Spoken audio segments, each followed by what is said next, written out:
ভারতের বাণিজ্যিক রাজধানী মুম্বাইয়ে টানা বৃষ্টিতে অচল হয়ে পড়েছে জনজীবন।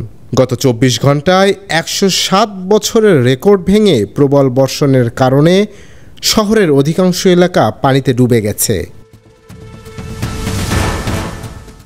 মুম্বাই ও থানের পার্শ্ববর্তী এলাকাগুলোতে জারি করা হয়েছে লাল সতর্কতা। মহারাষ্ট্রের রায়গড়, রত্নগিরি ও সিন্ধুদুর্গে দেওয়া হয়েছে হলুদ সতর্কতা। মুম্বাই বিমানবন্দরের রানওয়েতে পানি জমে যাওয়ায় অন্তত ২৫০টি ফ্লাইটের উপর প্রভাব পড়েছে। শহরের নতুন চালু হওয়া আন্ডারগ্রাউন্ড মেট্রো স্টেশন বৃষ্টির পানিতে যেন পুকুরে পরিণত হয়েছে। এদিকে আবহাওয়া অধিদপ্তর জানিয়েছে, এই বর্ষণে মুম্বাইতে মে মাসে বৃষ্টিপাতের ১০৭ বছরের রেকর্ড ভেঙেছে। পাশাপাশি গত ২৫ বছরের মধ্যে এই প্রথম নির্ধারিত সময়ের আগে বর্ষা পৌঁছে গেল শহরে।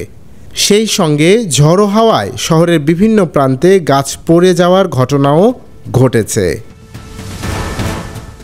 মুম্বাইয়ের পাশাপাশি কর্ণাটকের উপকূলবর্তী জেলাগুলিতেও টানা বৃষ্টির কারণে বিপর্যস্ত হয়ে পড়েছে জনজীবন। তামিলনাড়ুর নীলগিরি ও কোয়েম্বাটুর পার্বত্য এলাকায়ও আগামী ২৮ মে পর্যন্ত ভারী বৃষ্টিপাতের সম্ভাবনা রয়েছে বলে জানিয়েছে আবহাওয়া অধিদপ্তর। ইন্টারন্যাশনাল ডেস্ক, দৈনিক করতোয়া।